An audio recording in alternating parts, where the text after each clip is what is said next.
പത്തരമാറ്റിൽ ഇനി വരാനിരിക്കുന്ന നല്ലൊരു അടിപൊളി രസകരമായിട്ടുള്ള എപ്പിസോഡിന്റെ റിവ്യൂ ആണ് കേട്ടോ പറയുന്നത്. ദേവയാനിയും നയനയും ഇപ്പോൾ വലിയ സ്നേഹത്തിലാണ്.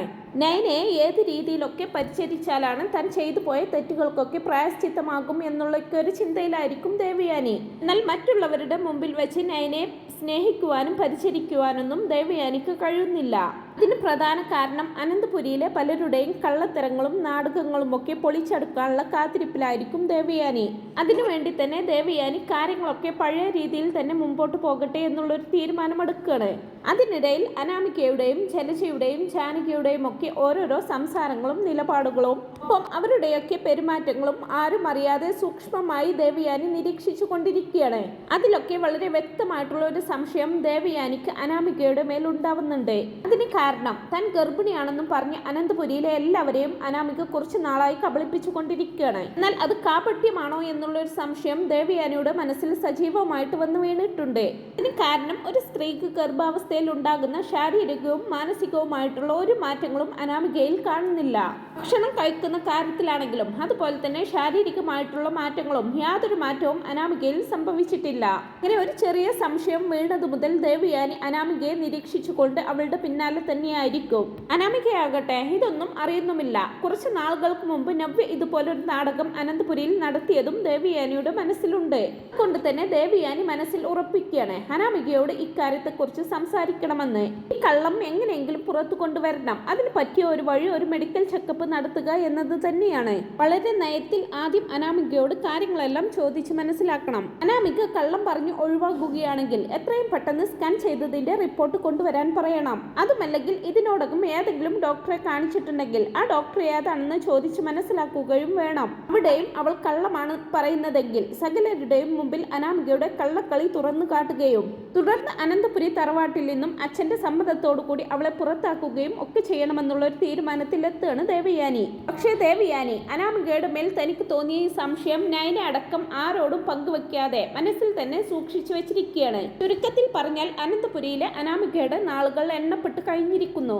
അനാമിക സ്വയം കുഴിച്ച കുഴിയിലേക്ക് വീഴാൻ തുടങ്ങിയിരിക്കുന്നു എന്നുള്ളതിന്റെ സൂചനയൊക്കെ ലഭ്യമായി തുടങ്ങുകയാണ്. ഇതിനിടയിൽ അപ്രതീക്ഷിതമായിട്ട് മറ്റൊരു സംഭവം കൂടി അനന്തപുരിയിൽ നടക്കുന്നുണ്ട്. അത് അനാമികയുടെ അച്ഛൻ പലിശയ്ക്ക് പണം വാങ്ങിയ ഏതോ ഒരാളെ നാളുകളായിട്ടും വേണുവിനെ അന്വേഷിച്ച് കണ്ടുപിടിക്കാൻ കഴിയാതെ വരുമ്പോൾ നേരെ അനന്തപുരിയിലേക്ക് കയറി വരുന്നുണ്ട്. അയാൾ കൊടുത്ത പണവും അതിന്റെ പലിശയും കൂട്ടിയാൽ ലക്ഷക്കണക്കിന് രൂപയാണ് വേണു അയാൾക്ക് കൊടുക്കാനുള്ളത്. തുടക്കത്തിൽ 1-2 തവണ പലിശയായിട്ട് കുറേശ്ശെ പണമൊക്കെ വേണു കൊടുത്തിരുന്നെങ്കിലും പിന്നീട് വേണു അയാളുടെ നേരെ തിരിഞ്ഞു നോക്കിയിട്ടില്ല. ഇപ്പോൾ ദീർഘകാലങ്ങളായിട്ട് പലിശ ഇല്ലെന്നുള്ളത് പോട്ടെ, മുതൽ പോലും അയാൾക്ക് കിട്ടിയിട്ടില്ല. വിളിച്ചാലോട്ട് ഫോൺ എടുക്കുകയുമില്ല. വേണുവിനെ പിടിക്കാൻ അയാൾ പല വഴികൾ നോക്കിയെങ്കിലും അവിടെ നിന്നൊക്കെ തന്ത്രപരമായിട്ട് രക്ഷപ്പെടുകയായിരുന്നു വേണു. എന്നാൽ അയാളുടെ അന്വേഷണത്തിൽ വേണുവിന്റെ മകൾ ഇപ്പോൾ അനന്തപുരി തറവാട്ടിലെ മരുമകളായിട്ട് എത്തിയിരിക്കുന്നെന്ന് അറിയാൻ കഴിയുന്നുണ്ട്. അതുകൊണ്ട് തന്നെ ഈ ഒരു പ്രശ്നം പറഞ്ഞ് അനന്തപുരിയിലെത്തി മൂർത്തി സാറിനെ കണ്ടാൽ അതിലൊരു പരിഹാരം കാണും എന്നുള്ള ഒരു ഉറപ്പിലാണ് അയാൾ അവിടേക്ക് എത്തുന്നത്. ഇതിനോടൊപ്പം തന്നെ അനാമികയുടെ ആരെയും കൂസാതെയുള്ള പെരുമാറ്റവും സ്വഭാവവും ഒക്കെ അനന്തപുരിയിലെ എല്ലാവർക്കും അസഹനീയമായി തുടങ്ങിയിട്ടുണ്ടാവും. എല്ലാറ്റിനും സപ്പോർട്ടായി നിന്നിരുന്ന ജാനകി പോലും ഇപ്പോൾ അവളോട് പഴയ സ്നേഹമൊന്നും കാണിക്കുന്നില്ല. മാനസികമായിട്ട് അല്പം അകൽച്ചയിലായിരിക്കും ജാനകിയും അനാമികയോട്. കാരണം താൻ കരുതിയതുപോലെ തന്റെ മരുമകൾ അത്ര നല്ലവളല്ലെന്നും പാവമല്ലെന്നും ജാനകിക്കും മനസ്സിലായി തുടങ്ങിയിട്ടുണ്ടാവും. എന്തൊക്കെയോ ദുരൂഹതകൾ അനാമികയുടെയും അവളുടെ കുടുംബത്തിന്റെയും പിന്നിലുണ്ടെന്നുള്ള ചിന്തകൾ ജാനകിയുടെ മനസ്സിലും കയറി കൂടിയിട്ടുണ്ട്. മുത്തശ്ശനോടും മുത്തശ്ശിയോട് പോലും ധാർഷ്ട്യത്തോടെ അനാമിക സംസാരിക്കുന്നതും പെരുമാറുന്നതും കണ്ടതോടുകൂടി ജാനകി മാനസികമായിട്ട് അല്പം അസ്വസ്ഥതയിലായിരിക്കും. അങ്ങനെ ആ പലിശക്കാരൻ അനന്തപുരിയിലേക്ക് കയറി വരുമ്പോൾ അനാമികയുടെ അമ്മ അതായത് രേവതി അവിടെ തന്നെ ഉണ്ടാവും. രേവതിയെ സംബന്ധിച്ചിടത്തോളം ഒരു നാണവും മാനവും ഇല്ലാതെ മകളെ കെട്ടിച്ചു വിട്ട വീട്ടിൽ എത്ര കാലം വേണമെങ്കിലും നിൽക്കാമെന്ന് ചിന്തിക്കുന്ന ഒരു സ്ത്രീയാണ് അവര്. അനാമികയെ അനന്തപുരിയിലേക്ക് അയച്ചതിന് ശേഷം മിക്കപ്പോഴും രേവതിയും അനാമികയുടെ കൂടെയാണ് താമസം. കാരണം അനന്തപുരിയിലെ ആഡംബര ജീവിതവും എൽത്തരമായിട്ടുള്ള ഭക്ഷണമൊക്കെ കഴിച്ച് മാക്സിമം ചിലവ് കൂടാതെ മുമ്പോട്ട് പോവാൻ കഴിയും. ചിലപ്പോൾ വേണുവും രേവതിയും അതുമല്ലെങ്കിൽ രേവതി മാത്രമായിട്ടും മിക്ക ദിവസവും അനന്തപുരിയിൽ തന്നെയായിരിക്കും. മാത്രമല്ല അനന്തപുരിയിൽ വന്നിട്ട് അവിടെ ഉണ്ടാകുന്ന ഓരോരോ പ്രശ്നങ്ങളിൽ മനഃപൂർവ്വം നുഴഞ്ഞു കയറുകയും അതുമൂലം മനഃപൂർവ്വം അവിടെ പ്രശ്നം സൃഷ്ടിക്കാനും ഒക്കെ രേവതിയെ നന്നായിട്ട് തന്നെ പരിശ്രമിക്കുന്നുണ്ട്. ചോദിക്കുന്നുണ്ട്. ഇങ്ങനെ സുഖജീവിതത്തിന് വേണ്ടി അനന്തപുരിയിലെത്തിയ വേണുവിന്റെയും രേവതിയുടെയും അനാമികയുടെയും ഒക്കെ യഥാർത്ഥ മുഖം തുറന്നു കാട്ടാൻ എന്നവണ്ണം പലിശക്കാരൻ അവിടേക്ക് കയറി വരികയാണ്. അവളുടെ തലവട്ടം കണ്ടപ്പോഴേക്കും രേവതി പരിഭ്രമത്തോടെ ഓടിച്ചെന്ന് അനാമികയോടായിട്ട് പറയുന്നുണ്ട്, ഒരു വലിയ കുരിശ് ഇങ്ങോട്ട് കയറി വരുന്നുണ്ട്, എന്ത് ചെയ്യണമെന്ന് പോലും അമ്മയ്ക്കറിയില്ല, എനിക്കാകെ ഭയമാകുന്നുണ്ട് മോളെ, നമ്മൾ കെട്ടിപ്പടുത്ത് കൊണ്ടുവന്നതെല്ലാം തകർന്നു വീഴാനുള്ള സമയമായെന്നാ എനിക്ക് തോന്നുന്നത്. അമ്മ എന്തൊക്കെയാ ഈ പറയുന്നത്? എനിക്കൊന്നും മനസ്സിലാകുന്നില്ല, പറയുന്നെങ്കിൽ ഒന്ന് തെളിച്ചു പറയാന്ന് പറയുകയാണ് അനാമിക. പിന്നെ മോളെ, അച്ഛൻ പണം പലിശയ്ക്ക് വാങ്ങിയ ഒരു കടക്കാരൻ ഇവിടേക്ക് കയറി വരുന്നു. അയാൾ ഇങ്ങോട്ട് കയറി വരണമെങ്കിൽ എല്ലാം അന്വേഷിച്ചറിഞ്ഞ് രണ്ടും കൽപ്പിച്ച് തന്നെയായിരിക്കും ഇങ്ങോട്ട് വന്നിരിക്കുന്നത്. അയാളുടെ കയ്യിൽ നിന്ന് വാങ്ങിയ പണവും അതിന്റെ പലിശയും ഉൾപ്പെടെ ഒരു വലിയ തുക തന്നെ അച്ഛൻ അയാൾക്ക് കൊടുക്കാനുണ്ട്. അയാളെ കാണാതെ മുങ്ങി നടക്കലാണ് ഇപ്പോൾ നിന്റെ അച്ഛന്റെ പണി എന്നൊക്കെ പറയുമ്പോൾ തന്നെ അനാമിക ചോദിക്കുന്നുണ്ട്, അമ്മ എന്തൊക്കെയാ ഈ പറയുന്നത്? കടങ്ങളൊക്കെ വീട്ടി ഇനി 5 ലക്ഷം രൂപ കൂടി മാത്രമേ കൊടുക്കാനുള്ളൂ എന്ന് പറഞ്ഞിട്ടാണല്ലോ അവസാനമായിട്ട് അച്ഛൻ എൻ്റെ കയ്യിൽ നിന്നും 5 ലക്ഷം രൂപ മേടിച്ചോണ്ട് പോയത്. എന്നിട്ടിപ്പോൾ അമ്മ പറയുന്നു വീണ്ടും ലക്ഷങ്ങളുടെ കടമുണ്ടെന്ന്. ഒടുവിൽ അച്ഛൻ നാട്ടുകാരെ പറ്റിക്കുന്നത് പോലെ എന്നെയും പറ്റിക്കാൻ തുടങ്ങിയല്ലേ? എന്തിനാണ് അച്ഛൻ ഇങ്ങനെ കള്ളങ്ങൾ പറയുന്നത്? കടമെല്ലാം വീട്ടിയിട്ടുണ്ടെന്ന് പറഞ്ഞ് എന്നെ എന്തിനാ ഇങ്ങനെ വിശ്വസിപ്പിക്കാൻ ശ്രമിക്കുന്നത്? അതൊക്കെ പോട്ടെ, ഇപ്പോൾ ഈ വന്ന് കയറിയ ആൾക്ക് എത്രയാണ് അച്ഛൻ കൊടുക്കാനുള്ളത്? അയാളുടെ കയ്യിൽ നിന്നും അച്ഛൻ എത്ര രൂപയാണ് വാങ്ങിയിട്ടുള്ളതെന്നൊക്കെ അനാമിക ചോദിക്കുമ്പോ, എന്റെ മോളെ, അയാളുടെ കയ്യിൽ നിന്നും നിന്റെ അച്ഛൻ ഒരു ചെറിയ തുകയൊന്നുമല്ല വാങ്ങിയിരിക്കുന്നത്. അയാളുടെ പണവും അതിന്റെ പലിശയും ഉൾപ്പെടെ എനിക്കറിയില്ല എത്രയൊക്കെ ഉണ്ടെന്ന്. എന്തായാലും ഒരു വലിയ സംഖ്യ തന്നെ ഉണ്ടാവും, അതെനിക്കുറപ്പാ. പണ്ട് നിന്റെ അച്ഛൻ ഉപേന്ദ്രന് കൊടുക്കാനുണ്ടായിരുന്നത് പോലെ തന്നെ ഇയാൾക്കും നല്ലൊരു തുക തന്നെ കൊടുക്കാനുണ്ട് എന്നല്ല ഇങ്ങനെ രേവതി പറയുന്നത് കേൾക്കുമ്പോ അനാമിക ഒന്ന് ഞെട്ടുന്നുണ്ട്. അമ്മ എന്തൊക്കെയാ ഈ പറയുന്നത്? എനിക്കൊന്നും മനസ്സിലാവുന്നില്ല. നിങ്ങൾക്കൊന്നും വേറൊരു പണിയുമില്ലേ? നാട് മുഴുവൻ നടന്ന് ഇത്രയും പണം കടം വാങ്ങിയത് ഇതൊക്കെ എന്തിനു വേണ്ടിയായിരുന്നു? ഈ വാങ്ങിക്കൂട്ടിയ പണമൊക്കെ കൊണ്ട് നിങ്ങൾ എന്തൊക്കെയാണ് ചെയ്തത്? ശരിക്ക് നഷ്ടവും പ്രശ്നങ്ങളും ഒക്കെ ഉണ്ടാവും. എന്നാൽ ഇവിടെ നിന്ന് കിട്ടുന്ന സ്വർണവും പണവും എല്ലാം അച്ഛനെ ഏൽപ്പിച്ചിട്ടും ഇനിയും വീട്ടിയാൽ വീടാത്ത കടങ്ങൾ ഉണ്ടെന്ന് പറയുന്നത് എനിക്ക് അങ്ങോട്ട് ഉൾക്കൊള്ളാൻ ആവുന്നില്ല. എന്തായാലും ആ വന്ന ആളിനെയും വിളിച്ചുകൊണ്ട് എങ്ങോട്ടാണെന്ന് വെച്ചാൽ പോവാൻ നോക്ക്. ഇവിടെ നിന്നുകൊണ്ട് അയാൾ സംസാരിക്കാൻ തുടങ്ങിയാൽ അതോടുകൂടി എല്ലാം തീരും. അതുകൊണ്ട് അമ്മ തന്നെ അതങ്ങ് ഡീൽ ചെയ്താൽ മതി. അനന്തപുരിയിൽ ഇത്ര നാൾ കളിച്ച കളികളൊന്നും ഇനി പറ്റില്ല. ഇപ്പോൾ തന്നെ കൈവിട്ട കളിയാണ് കളിച്ചുകൊണ്ടിരിക്കുന്നത്. അതുകൊണ്ട് തന്നെ ഇവിടെ എല്ലാവർക്കും അല്പസ്വല്പം സംശയങ്ങളൊക്കെ എന്റെ മേൽ ഉണ്ടായിട്ടുണ്ടെന്നാണ് എനിക്ക് തോന്നുന്നത്. എന്തിനേറെ പറയുന്നു, എന്റെ അമ്മായിയമ്മ ജാനകിയുടെ ഇടപെടലിൽ പോലും മാറ്റങ്ങൾ വന്നിട്ടുണ്ട് എന്ന് വെച്ചാൽ അവരുടെ ഉള്ളിലും എന്തൊക്കെയോ സംശയങ്ങൾ ഉണ്ടായിട്ടുണ്ടെന്ന്. ഇനിയിപ്പോൾ ഇങ്ങനെ ഒരു പ്രശ്നം ഇവിടെ ഉണ്ടായാൽ തന്നെ എന്തൊക്കെയാണ് സംഭവിച്ചുകൊണ്ടിരിക്കുക എന്ന് എനിക്ക് പറയാൻ പറ്റില്ല.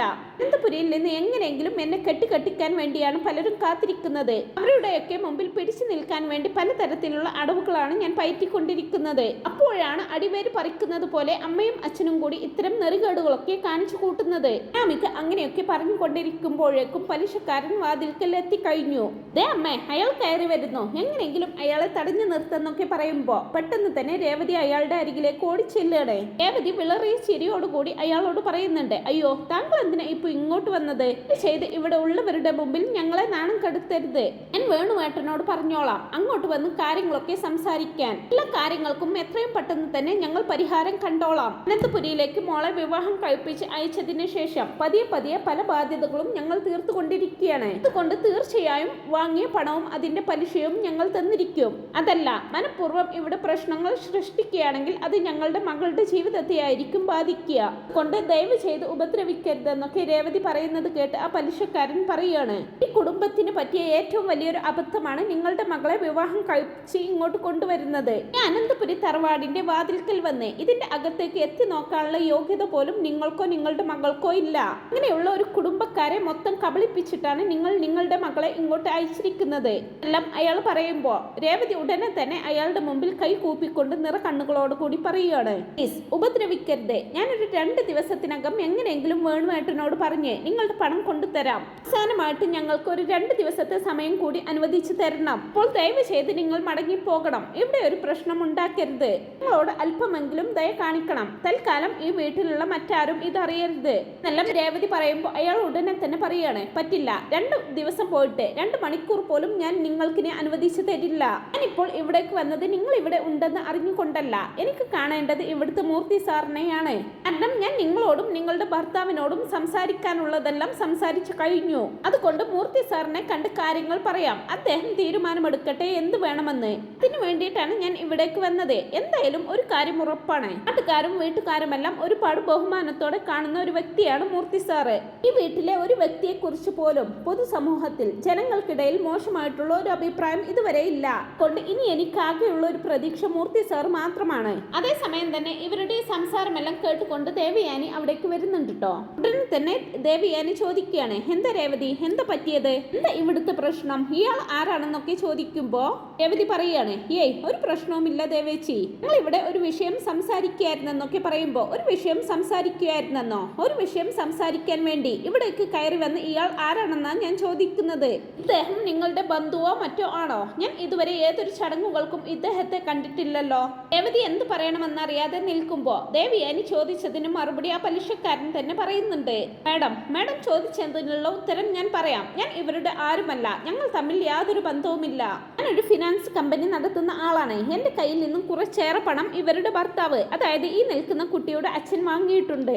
പണം ഇവർ വാങ്ങിയിട്ട് വർഷങ്ങളായി. ആകെ കൂടി 2 തവണ മാത്രമേ ഇവർ പലിശ അടിച്ചിട്ടുള്ളൂ. പിന്നീട് ഓരോരോ ഓരോരോ ഉപാധികൾ പറഞ്ഞ് എന്റെ കയ്യിൽ നിന്നും അയാൾ വഴുതി പോയിക്കൊണ്ടിരിക്കുകയാണ്. അയാൾ വലിയ ബിസിനസ്സുകാരനാണ്. ബിസിനസ്സിൽ വലിയ ടേൺ ഓവറാണ് നടന്നുകൊണ്ടിരിക്കുന്നത്. ഇടയ്ക്ക് ഒരു ചെറിയ ടൈറ്റ് വന്നിട്ടുണ്ടെന്നും പറഞ്ഞ് എവിടെയെങ്കിലും ആരുടെ കയ്യിൽ നിന്നെങ്കിലും ആഡംബരക്കാർ വാടകയ്ക്കെടുത്ത് ഇതിൽ നിന്നും വന്നിറങ്ങിക്കൊണ്ടാണ് അയാൾ എന്നെ കബളിപ്പിച്ചുകൊണ്ടിരിക്കുന്നത്. കുറച്ചു കാലമായി ഞാൻ അയാളെ അന്വേഷിച്ച് നടക്കാൻ തുടങ്ങിയിട്ട്. എന്റെ അന്വേഷണത്തിനൊടുവിൽ ഈ വീട്ടിലേക്ക് ഇയാളുടെ മകളെ കെട്ടിച്ചു വിട്ടിട്ടുണ്ടെന്ന് എനിക്ക് മനസ്സിലായി.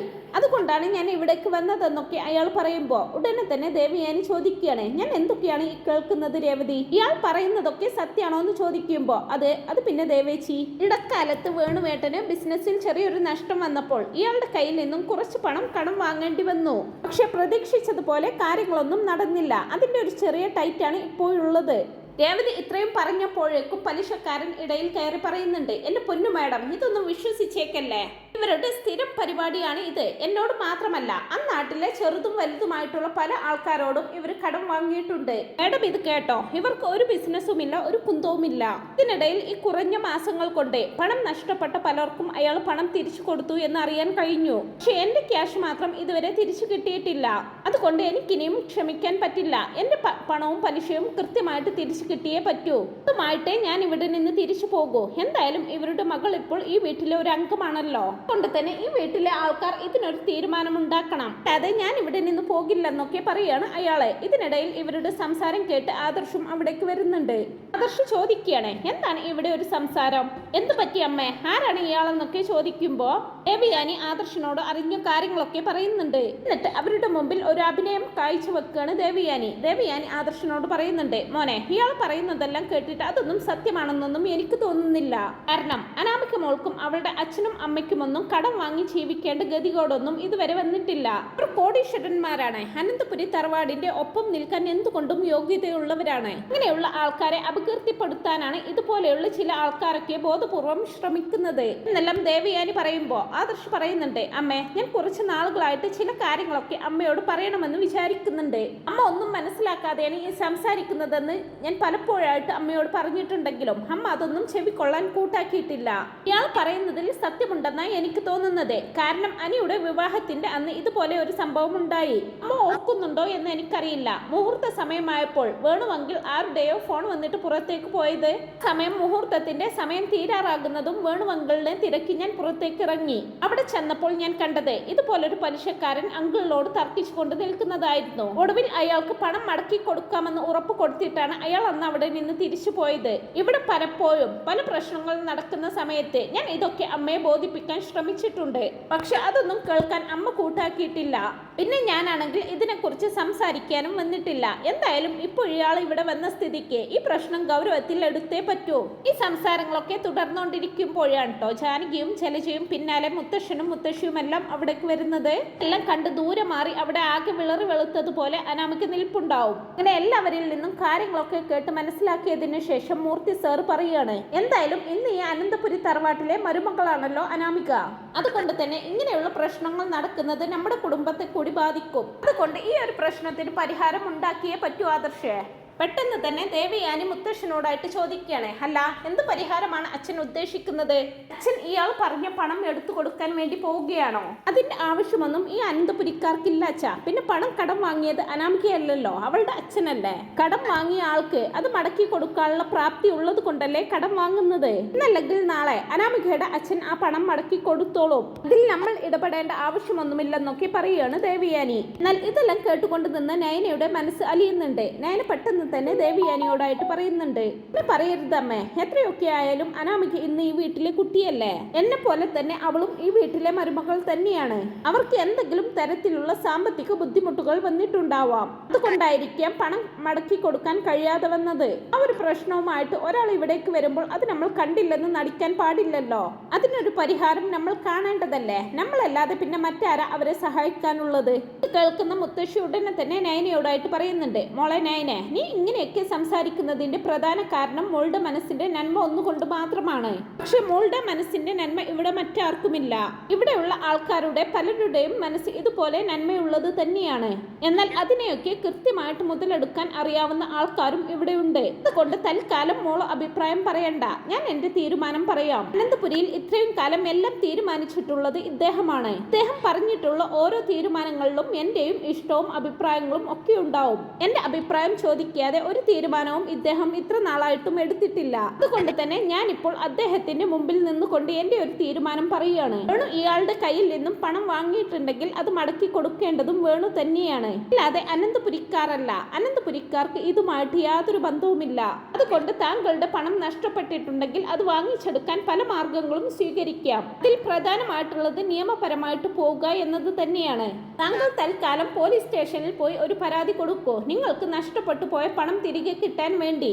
അതല്ലെങ്കിൽ മറ്റെന്തെങ്കിലും മാർഗമുണ്ടെങ്കിൽ അത് സ്വീകരിക്കാൻ നോക്ക്. അല്ലാതെ ഈ വീട്ടിൽ കയറി വന്ന് ഇങ്ങനെയുള്ള കാര്യങ്ങൾ ഇനി സംസാരിക്കരുത്. ഇത്രയും കേട്ടപ്പോഴേക്കും ഇനി ഒരു തീരുമാനം ഉണ്ടാവില്ലെന്ന് മനസ്സിലാക്കുന്ന ആ പലിശക്കാരൻ ഒന്നും മിണ്ടാനാകാതെ അവിടെ നിന്ന് ഇറങ്ങി പോവാണ്. രേവതിയും അനാമികയും ലജ്ജിച്ച് തല താഴ്ത്തി എല്ലാവരുടെയും മുമ്പിൽ നിൽക്കുകയാണ്. അങ്ങനെ ഓരോരുത്തരായിട്ട് അവരവരുടെ മുറിയിലേക്ക് പോകുന്നുണ്ട്.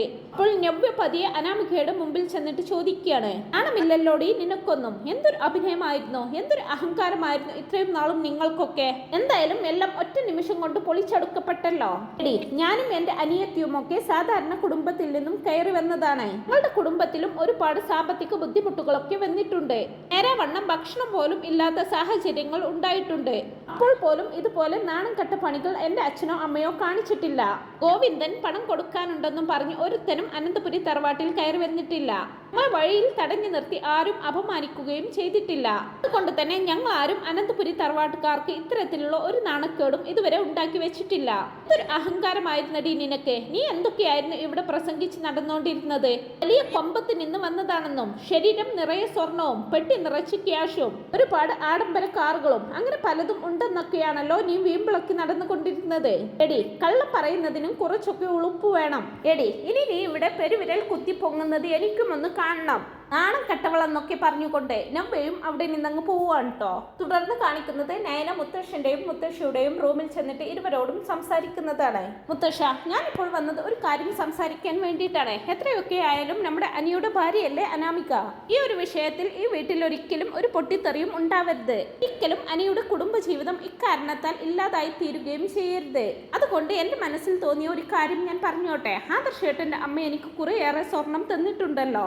സ്വർണം കിട്ടുന്ന പണം അനാമികയുടെ അച്ഛന്റെ കടബാധ്യത തീർക്കാൻ വേണ്ടി കൊടുത്തോളൂ. അങ്ങനെയെങ്കിലും അവർ ഈ പ്രശ്നത്തിൽ നിന്നും കരകയറുകയാണെങ്കിൽ നല്ലതല്ലേ. അവരിപ്പോൾ എന്തുമാത്രം വേദന അനുഭവിക്കുന്നുണ്ടാവും എന്ന് എനിക്ക് ഊഹിക്കാൻ പറ്റും. ഞാൻ അങ്ങനെയെല്ലാം പറയുന്നത് കേൾക്കുമ്പോഴേക്കും മുത്തശ്ശൻ മുത്തശ്ശിയുടെ മുഖത്തേക്ക് അങ്ങ് നോക്കി പോവാണ്. അപ്പോൾ മുത്തശ്ശി പറയണേ, മോളെ, നിന്റെ മനസ്സുണ്ടല്ലോ, അത് വലിയൊരു കാര്യം തന്നെയാണ്. ഇവിടെ ആർക്കും അങ്ങനെ ഒരു മനസ്സില്ല. അതുകൊണ്ട് തന്നെ ഇവിടെ എല്ലാവരും മോളെ മാക്സിമം മുതലാക്കാനാണ് ശ്രമിക്കുന്നത്. അത് ആദ്യം മോള് മനസ്സിലാക്കണമെന്നൊക്കെ മുത്തശ്ശി പറഞ്ഞു കൊടുക്കുമ്പോഴായിരിക്കും നവ്യയും അവിടേക്ക് വരുന്നത്. എന്നിട്ട് നവ്യ ചോദിക്കുകയാണ്, മുത്തശ്ശ, ഇവളിപ്പോ എന്ത് പറഞ്ഞുകൊണ്ടാണ് ഇപ്പൊ ഇവിടേക്ക് വന്നത്?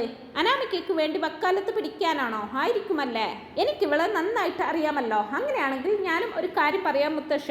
ഒരു കാരണവശാലും 10 നയാ പൈസ മുത്തശ്ശൻ അവർക്ക് കൊടുത്തേക്കരുത്. നയന പറയുന്ന എല്ലാ കാര്യങ്ങളോടും എനിക്ക് യോജിപ്പാണ്. പക്ഷെ ഈ ഒരു കാര്യത്തിൽ മാത്രം എനിക്ക് യോജിക്കാൻ പറ്റില്ല.